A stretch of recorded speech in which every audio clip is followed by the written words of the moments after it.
আসসালামু আলাইকুম। সংবাদে আপনাদের সবাইকে স্বাগত জানাচ্ছি। আমি ফিরোজ তোহা। শুরুতেই আরবে কেবলস সংবাদ শিরোনাম। একান্ত বৈঠকে কি বলেছিলেন প্রধান উপদেষ্টা, জানালেন সিআইসি। এদিকে জুলাই সনদ নিয়ে টালবাহানা হলে আবার রাজপথে নামব বলেছেন নাহিদ ইসলাম। এবং সর্বশেষ জানিয়ে দেব, 5 বছরে প্রায় 1.5 কোটি মানুষ মৃত্যুর ঝুঁকিতে। শুনছিলেন সংবাদ শিরোনাম, এবারে বিস্তারিত। তার আগে ছোট্ট একটা অনুরোধ, আপনি যদি এই চ্যানেলে নতুন হয়ে থাকেন অবশ্যই চ্যানেলটি সাবস্ক্রাইব করবেন। আর আপনি এই ভিডিওটি কোন জেলায় থেকে বা কোথায় থেকে দেখছেন অবশ্যই ভিডিওর কমেন্ট সেকশনে জানিয়ে দিবেন। একান্ত বৈঠকে কি বলেছিলেন প্রধান উপদেষ্টা, জানালেন সিআইসি।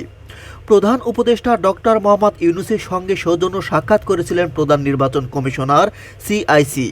আলোচিত ওই বৈঠকে কি আলাপ হয়েছিল সে বিষয়ে কেউ কোনো কথা বলেছিলেন না।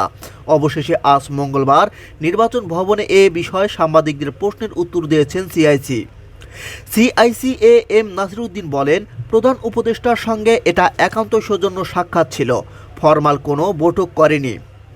যখন দলীয় সরকার থাকে তখন সরকারের প্রধান উপদেষ্টার সঙ্গে সিআইসির সাক্ষাৎ হয় না, কিন্তু এখন আমি যেমন নিরপেক্ষ, প্রধান উপদেষ্টাও নিরপেক্ষ।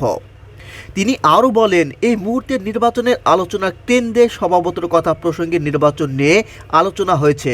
প্রধান উপদেষ্টা জানতে চেয়েছেন, অবাধ নিরপেক্ষ নির্বাচনের জন্য আমরা প্রস্তুত আছি কিনা। আমি বলেছি আমরা প্রস্তুত। সিআইসি বলেন, প্রধান উপদেষ্টা চান ফ্রি, ফেয়ার এবং ক্রেডিবল নির্বাচন। উনি সুষ্ঠু ভোট করতে অনেক আন্তরিক, তবে জাতীয় নির্বাচনের কোনো তারিখের বিষয়ে কোনো আলোচনা হয়নি। নির্বাচনের তারিখ নির্ধারণ হলে নির্বাচন কমিশনের মাধ্যমে আপনারা জানতে পারবেন। জুলাই সনদ নিয়ে টালবাহানা হলে আবার রাজপথে নামব বলেছে নাহিদ। জাতীয় নাগরিক পার্টির আহ্বায়ক নাহিদ ইসলাম বলেছেন, জুলাই ঘোষণাপত্র, জুলাই সনদ নিয়ে টালবাহানা শুরু হয়েছে। আমরা এ বিষয়ে স্পষ্টভাবে হুঁশিয়ারি দিতে চাই, যদি আপনারা মনে করে থাকেন, সরকার বা অন্য কেউ মনে করে থাকেন যে লাখ লাখ মানুষ রাজপথ নেমে এসেছিল, তারা এখন ঘরে ফিরে গেছে, তাহলে আপনারা ভুল ভাবছেন।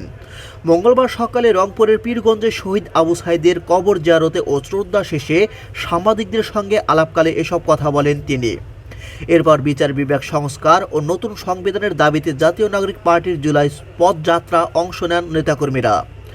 16 জুলাই আবু সাঈদের মৃত্যুর ঘটনা যখন আমরা শুনতে পেরেছিলাম শহীদ মিনার থেকে, পুরো বাংলাদেশ তখন শোকে কেঁপে উঠেছিল। 16 জুলাইয়ের পর আন্দোলন অন্যদিকে মোড় নেয়, লাখো জনতা ফ্যাসিবাদ সরকারকে রুখে দাঁড়ায়। নাহিদ ইসলাম অভিযোগ করে বলেন, আমাদের মধ্যে হতাশ রয়েছে, কারণ আমরা বৈষম্যহীন বাংলাদেশ প্রতিষ্ঠার স্বপ্ন দেখে যে আন্দোলন করেছিলাম সেটি এখনও পাইনি। আমাদের আন্দোলনটি ছিল একটি নতুন রাজনৈতিক বন্দোবস্ত প্রতিষ্ঠার আন্দোলন।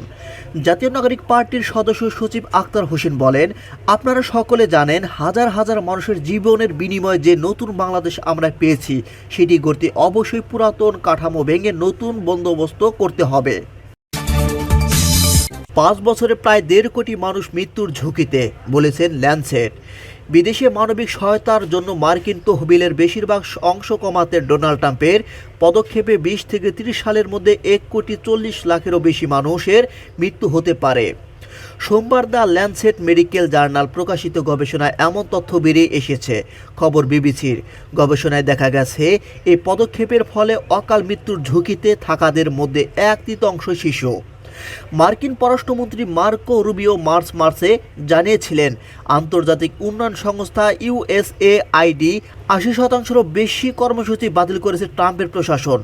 ল্যান্সেট প্রতিবেদন সহ লেখক ডেভিড রাসেল এক বিবৃতিতে বলেছেন, অনেক নিম্ন ও মধ্যম আয়ের দেশের জন্য এর ফলে যে ধাক্কা আসবে তা বিশ্বব্যাপী মহামারী বা একটি বড় সশস্ত্র সংঘাতের সাথে তুলনা করা যেতে পারে। ট্রাম্প প্রশাসন এর আগে ইলন মাস্কের নেতৃত্বে খরচ কমানোর উদ্যোগ হিসাবে ফেডারেল কর্মীর সংখ্যা কমাতে কাজ করেছিল। এখন পর্যন্ত বিশ্বের বৃহত্তম মানবিক সহায়তা প্রদানকারী দেশ মার্কিন যুক্তরাষ্ট্র। বিশ্বের 60টিরও বেশি দেশ কাজ করছে, যার বেশিরভাগই বিভিন্ন প্রতিষ্ঠানের সঙ্গে চুক্তির মাধ্যমে।